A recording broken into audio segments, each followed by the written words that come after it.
I'm Michael Barasch, managing partner at Barasch McGarry, and I'm thrilled that over 200 people have joined us this afternoon for our webinar on breast cancer in the 9/11 community. We have a really great panel for you. We're going to start with Dr. Paul Barron. Paul, raise your hand there.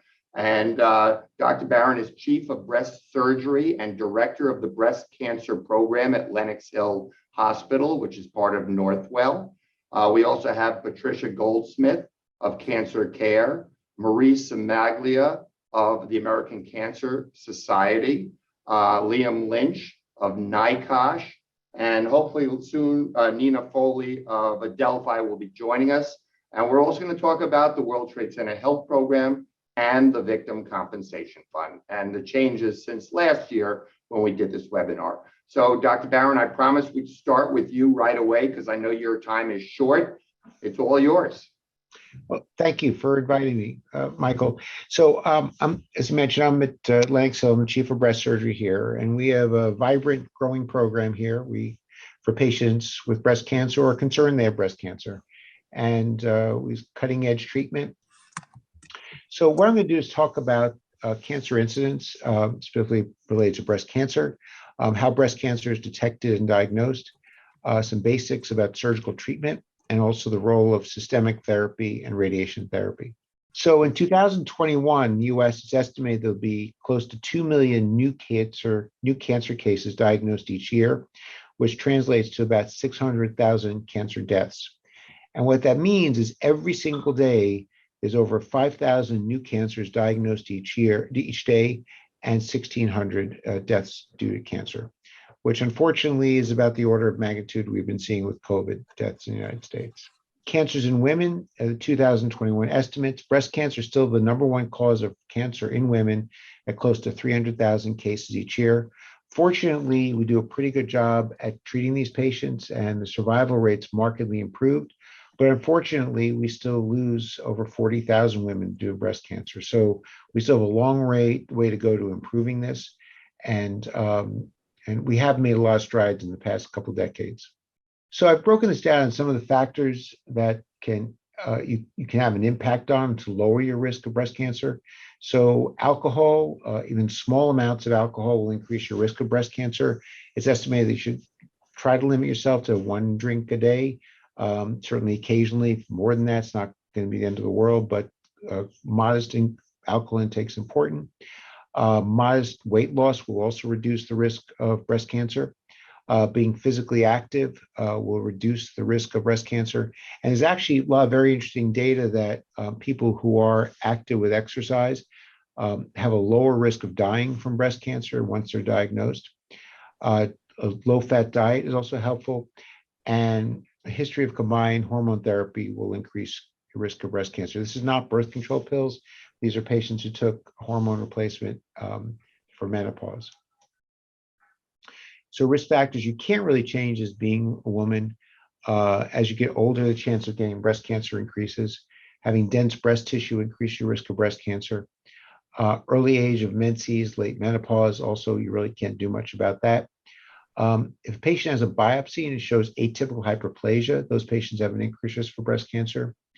Interestingly, those patients had radiation to their chest, usually for lymphoma or Hodgkin's disease when they were young, between the ages of 10 and 30, have an increased lifetime risk of breast cancer.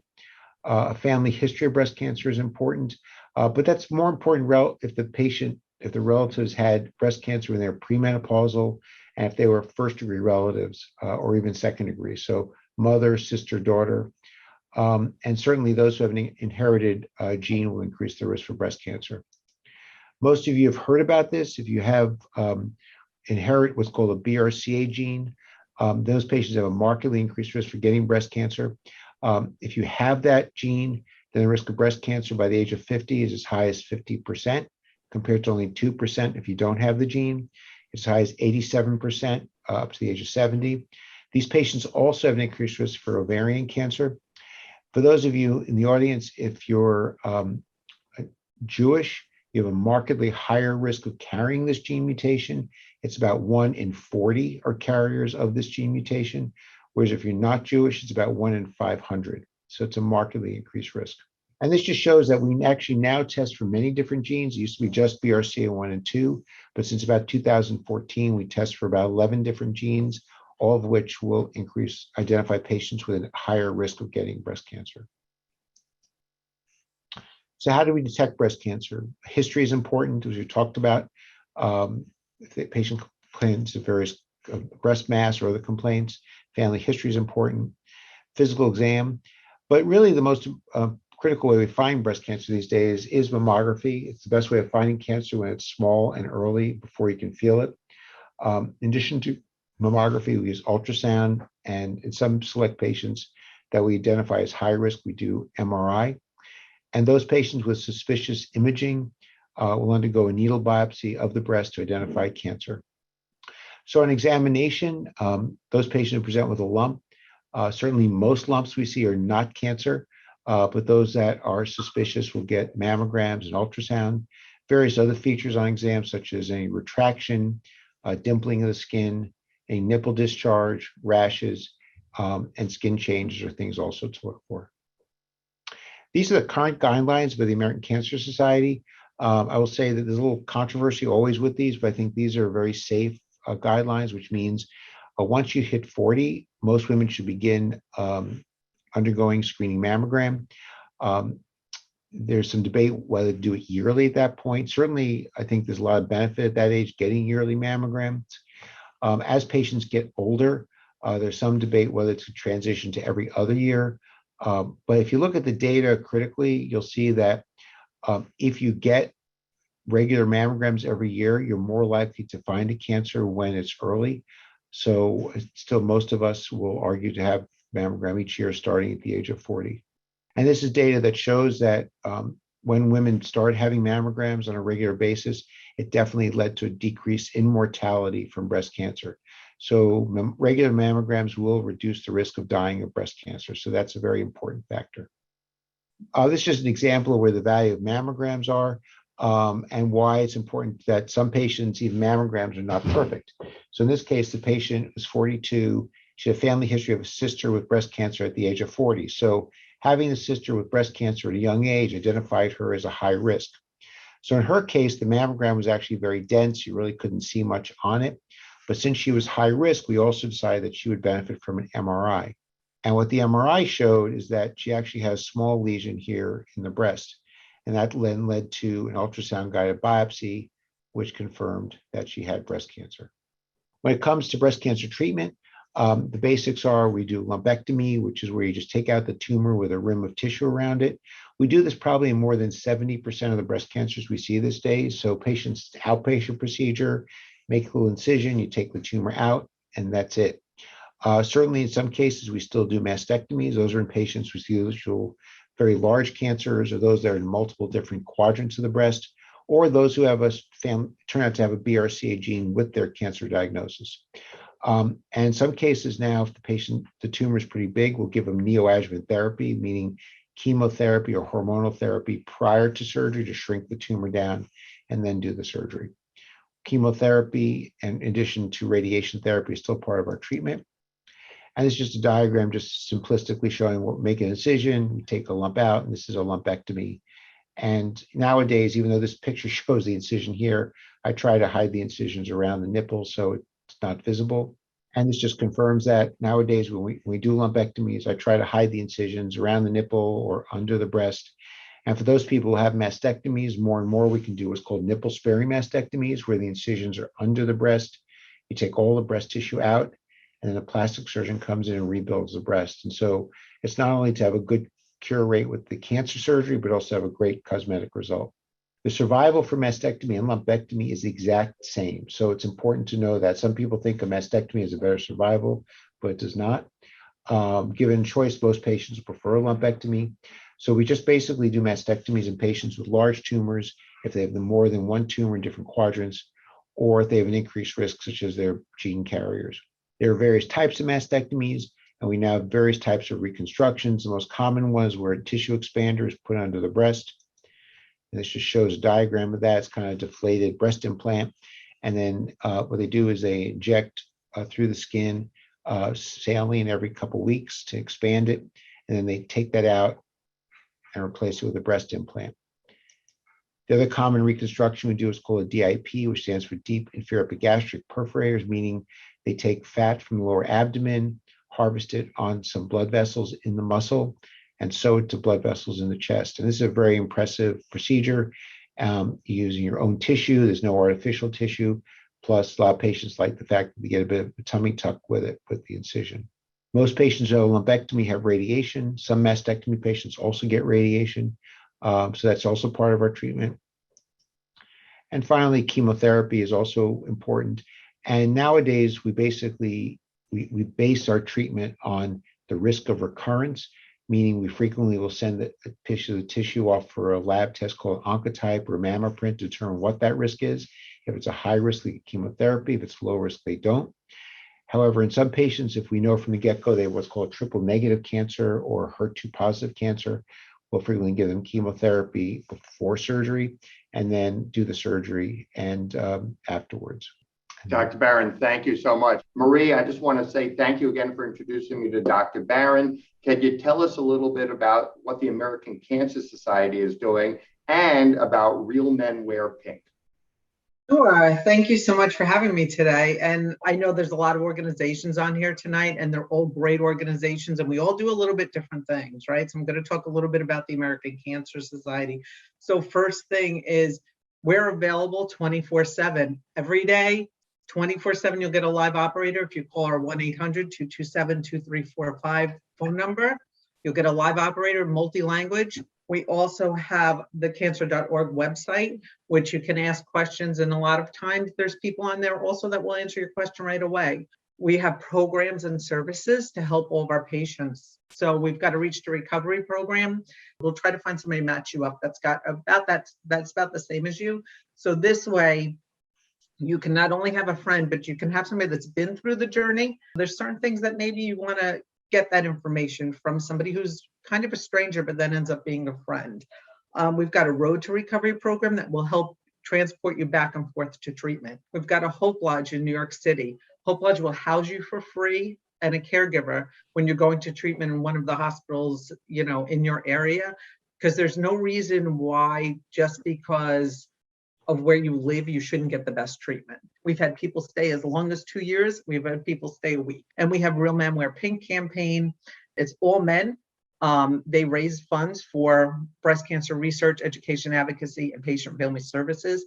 And the last arm is really the advocacy piece, that we're out there fighting for you in the government to make sure that we're getting the best treatment. We focus a lot on health equity. 100%, you should contact the American Cancer Society, and we'll make sure we fight for you and we get you the treatment that you need.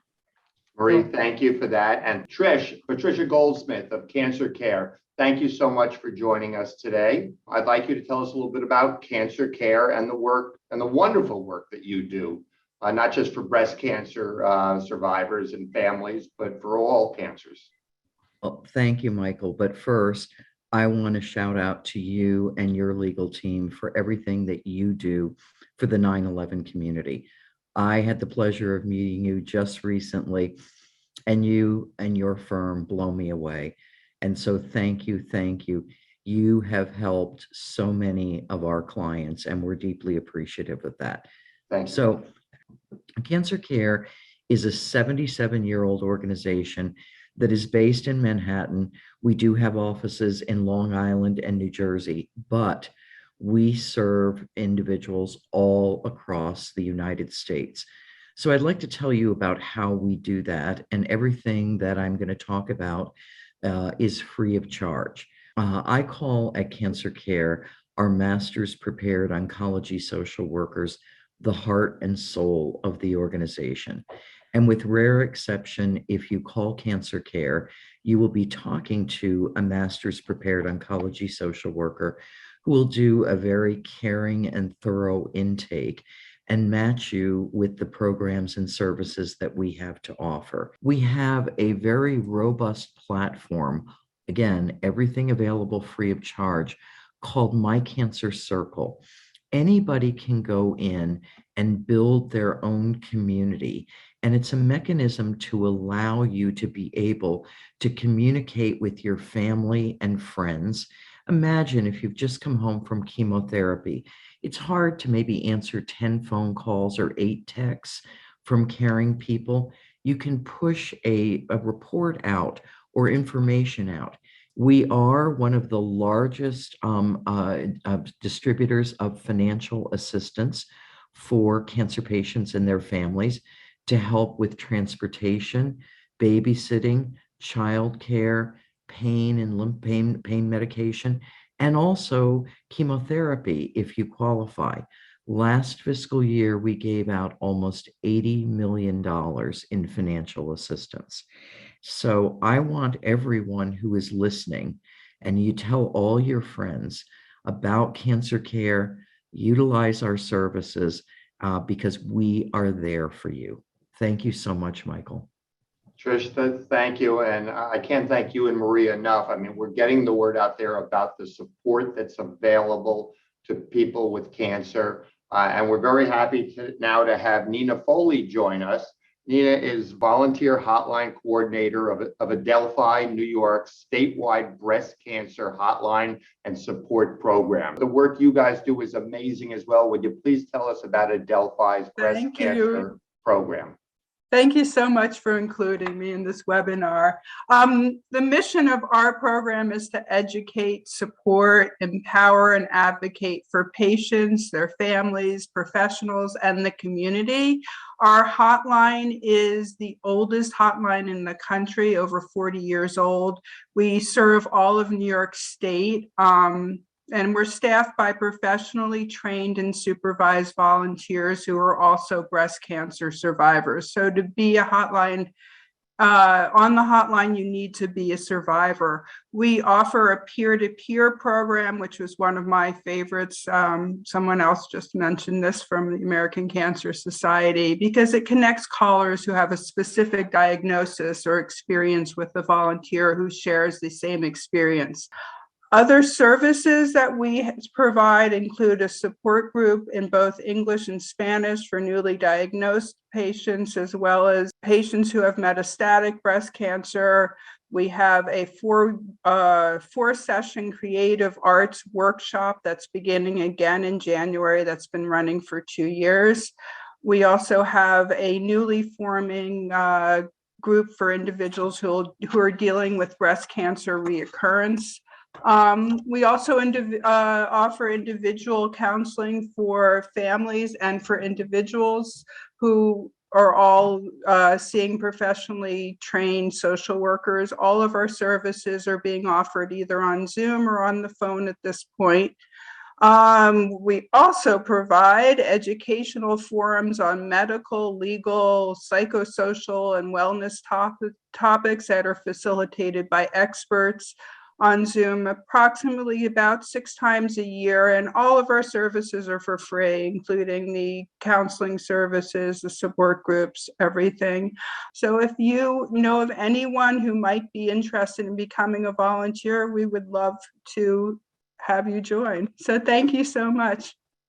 Nina, thank you. And I also want to do a shout out to Jeff Flynn. You know, if it weren't for people like Jeff, who were willing to talk to other recently diagnosed patients, God knows how many more men would ignore, you know, the lump in their own breasts. And now I want to segue over to Liam Lynch at NICOSH.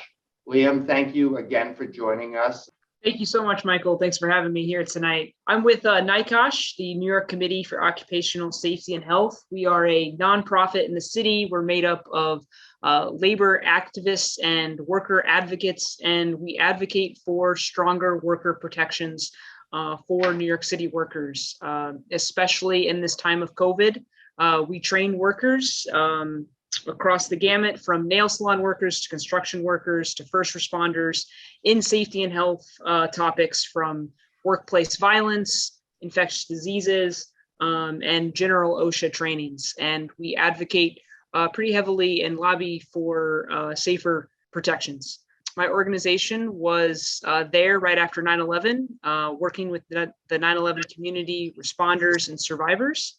And we advocated for the Zadroga bill, which provides healthcare and compensation for those who were impacted on that day and in the months following. So the World Trade Center Health Program, we do outreach to ensure that responders and survivors, which I'll define who I'm talking about, know that healthcare is available right now into many, many years, will outlive us. And also, it's not only available in New York City, but it's available throughout all 50 states, as well as compensation. So the World Trade Center Health Program provides screening and treatment for responders, those who worked in the rescue, recovery, and cleanup efforts on that day, and also survivors. So those who lived, went to school, worked in Lower Manhattan and south of Houston Street. And that is, many tens of thousands, hundreds of thousands of people who were impacted. And there are over, there's 68 cancers that have been linked to 9/11 exposure from that toxic dust, from all of those World Trade Center contaminants. And there is, within the World Trade Center Health Program, specialized care available. So these are doctors who understand the unique circumstances of this community. And breast cancer is, within this population, it's a very serious issue. It's one of the top 3 certified cancers. Breast within, the female responders and survivors. So, NICOSH is here for the 9/11 community, but also for workers in New York City who need help with COVID-related concerns and, kind of the whole gamut of occupational safety and health. So I just appreciate being here, Michael, and happy to answer any questions on the World Trade Center Health Program. Well, there were 100,000 firefighters, cops, construction workers, sanitation workers, construction workers, debris removal workers. They make up the responders. There were 400,000 office workers, students, teachers, and downtown residents. And sadly, while 80% of the responders have enrolled in this free program, this free health program, less than 8% of the non-responders have enrolled so far. So we're always asking people who watch our webinars, please help us spread the word to your former neighbors, to your former coworkers, even if you haven't spoken to them in years, to former students who you sat next to in school. Let them know, even if they're healthy, they should enroll in this free nationwide health program. So Liam, thank you for that. We may have time for a couple of questions at the end. I'd like to go to my associate, Jennifer Jimenez. Jennifer works on the family assistance team at Barasch McGarry and the family assistance team. Well, Jennifer, why don't you tell us, what does the family assistance team do? Hi, Michael. Thank you, everyone, for being here. So the family assistance team, we deal specifically with families who've lost a loved one to a 9/11 related condition, and we get them compensation for the victim's pain and suffering, as well as compensation for any surviving spouse or dependent, possibly loss of earnings. We get reimbursement for funeral expenses and loss of household services that the decedent used to do. So basically, we get compensation to help the family out after losing a loved one to a 9/11 condition. And what do you mean specifically by lost household services, Jennifer? Right. So lost household services are things that the decedent used to do around the home, such as, cleaning the house, cleaning the yard, possibly even driving people around. Maybe they had a disabled spouse or child. It's anything that the victim used to do, but now because they got sick and passed away, either the family has to do this for themselves or even pay other people to do these services for them. The Victim Compensation Fund will give reimbursement for those costs. Thank you. And there was a lot of talk, as you know, because you work with me, about the July 29th registration deadline. Mm-hmm. Can you tell us a little bit about that deadline? Who did it apply to, and what should people be doing even if they missed that deadline? Right. So the July 29, 2021 deadline was enacted when the VCF got reinstated back in 2019. Basically, they allowed anyone to sign up with the Victims' Compensation Fund who might not have been eligible before that time. But with the July 29th deadline, it was specifically designed for those to be signed up for cases where someone was certified more than 2 years ago but never registered with the Victims' Compensation Fund, or for deceased cases if someone was certified more than 2 years ago and passed away more than 2 years ago, they had to sign up by that July 29th deadline. However, even if someone doesn't meet those deadline requirements, there are extenuating circumstances that the VCF will consider making a claim eligible and providing compensation. So even if someone thinks they might be too late, it's still worth looking into and trying to register and seeing if you can make a claim, because we can always go to the special master with these extenuating circumstances and still try to get compensation. Jennifer, last question. Can you talk about the importance of people doing a will and healthcare proxy? Of course. So doing a will and a healthcare proxy, I cannot stress the importance of having one done. This is your way of telling your family if you become extremely ill, and even when you pass away, where you want your assets to go, including the Victims' Compensation Fund award, because part of these awards are belonging to the estate of the deceased victim. So by having a will, it makes not only the process go quicker with the surrogates court to have someone appointed and to distribute anything that the family might be entitled to.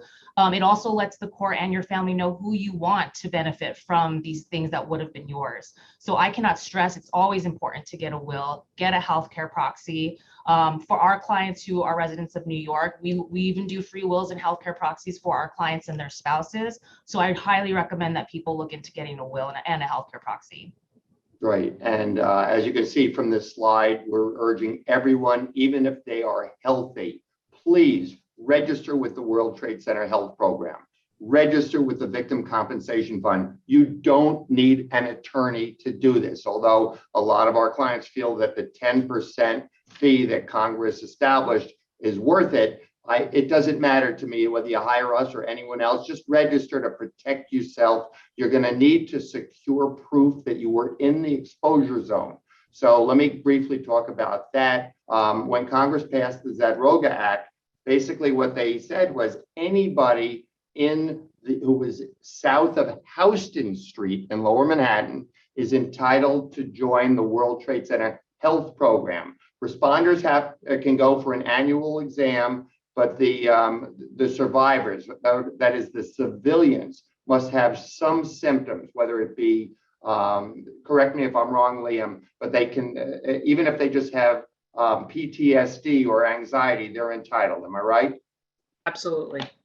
Right. So you should register even if you don't have any physical illnesses. But whether you're applying for the health program or the Victim Compensation Fund, or even at the Pentagon, as you saw for a minute, to be eligible for the Victim Fund, you need to have been below Canal Street or at the sanitation's landfill or at the Pentagon. And you need to have had some physical illness, whether it be respiratory illnesses or any cancer. And it doesn't matter if your own private doctor isn't sure that it's related or says there's a family history or you were a smoker. As we heard earlier, there's a presumption linking all these respiratory illnesses and cancers. So take advantage of these two programs, but you have to get your proof, whether it's an employer verification letter or 2 affidavits from coworkers or neighbors or former students, or pictures or IRS records. And as you can imagine, as every year that goes by, it becomes more and more difficult for people to get letters from their former employers or from their coworkers who, they lose track of. So we recommend everyone get those affidavits now while your witnesses are still around. And you should sign an affidavit for them as well, in case, God forbid, they ever get sick. Lee London, my partner is on, he's managing partner of the 9/11 practice. Lee, would you speak to some of the benefits of the Victim Compensation Fund? Sure. Thanks for joining us, everybody. A few things that I just want to say, and I know we've touched upon this a lot because I've been doing this work for over 8 years now, but The 9/11 community is a very big one. And when we use the word survivor, student, teacher, worker, resident, you worked, lived in the zone, you were there during 9/11 or the 8 months after. So far in the World Trade Center Health Program, there are only 373 female responders that have been certified for breast cancer. And the survivors, there's only 1,466 survivors that have been certified for female breast cancer in the World Trade Center Health Program. That number is tiny compared to the size that have been impacted by people in the 9/11 community with male breast cancer and female breast cancer. So what I want everybody to do is spread the word, because the biggest misconception out there is that I don't qualify because I have a family history. Oh, my mom had it. My sister had breast cancer. But no, that is absolutely ridiculous. If you were there, it's presumed. If you were there during the exposure period, then you qualify. You have to ask questions. I have many clients that say, no, I was diagnosed with breast cancer in 1999, but then it came back in 2008. That could be a totally different breast cancer diagnosis separate from your original diagnosis in 1999. You can have breast cancer in the left breast. You can have breast cancer in the right breast. So it's two separate cancers. So you have to ask those questions. So we really are pushing people to join the program and join the Victim Compensation Fund. Really quickly, the Victim Compensation Fund offers monetary rewards for pain and suffering, loss of earnings, out-of-pocket medical expenses. So keep all of your any receipts. If you're not in the health program, keep every receipt that you have relating to your cancer and treatment. It's an unbelievable program, but the Victim Compensation Fund and the health program have been extended to outlive us all. So, you don't want breast cancer, obviously, but if you get it, we have resources. And if you got an award with the Victim Compensation Fund for breast cancer, and then you get diagnosed with skin cancer down the line, 5 years from now, 10 years from now, we can amend your claim for an increased award. You never waive your future legal right. Skin cancer is exploding in the 9/11 community. I urge everybody, get a skin check, go to your dermatologist, because it's running rampant. Since the 8 years I've been here, the last 3 years, I get a call every day that someone that I've spoken to in 2016, 2015 was diagnosed with skin cancer today. So I can't stress that enough. And thank you so much for joining us. Lee, I just wanted to touch briefly on expedited claims and what wonderful thing the special master has offered to those who are really the sickest. So great question. The Victim Compensation Fund and Rupa, the special master of the Victim Compensation Fund, has an amazing program available for anybody with a stage 4 diagnosis or has a shortened life expectancy, somebody who's terminal. We can turn around and get the family an award in 1 to 2 weeks. You can avoid the World Trade Center Health Program, and it gives you peace of mind. It gives your family peace of mind. And the Victim Compensation Fund knows that. They want to treat the sickest first. And God forbid, someone with stage 4 or is terminal, we can expedite their claim immediately. It gives, it gives someone going through cancer peace of mind that their family will be taken care of, but also it gives them that relief that somebody's there for them. Someone else has been through this process. And it's a great process at the Victim Compensation Fund. The last point I want to make before we go to Rupa's final words, because she actually published a video, which I think it's a 1-minute video, but I think it's important that everyone see it, is that you need not have been exposed to the World Trade Center toxins or the Pentagon toxins on 9/11. It can be almost any time during the 8 months that followed. So please don't decide for yourself, oh, I'm not eligible. Speak to someone who does this all the time. Either call the Victim Compensation Fund, call us, but find out what your legal rights are. Hi, my name is Rupa Bhattacharya, and I'm the Special Master for the VCF. Our July 29th, 2021 deadline has passed, but I know that there are still a lot of questions about what happens now. So I'm here to tell you that my advice to you is the same as it has always been. If you are there, register. It may be that you're already registered. It may be that the July 29th deadline didn't apply to you. It may be that you will be certified in the future with a 9/11 related condition that will make your registration timely. It may be that there are extenuating circumstances that will let me find you to be timely, even if you're technically late. I can't answer those questions now, But what I can tell you is that the only way to be eligible for VCF compensation is to register. You don't have to be sick. You don't have to be diagnosed or certified with a 9/11 related condition. You can register online at www.vcf.gov, or you can do it by calling our helpline at 1-855-885-1555. So please, if you are there, register. We can sort the rest of it out down the road. Thank you. There's a lot of support out there for people with breast cancer, with any cancer. You're not alone. If you have any questions, please reach out to anybody on this panel. And it is a privilege to represent the 9/11 community. Good night, everybody. Stay safe.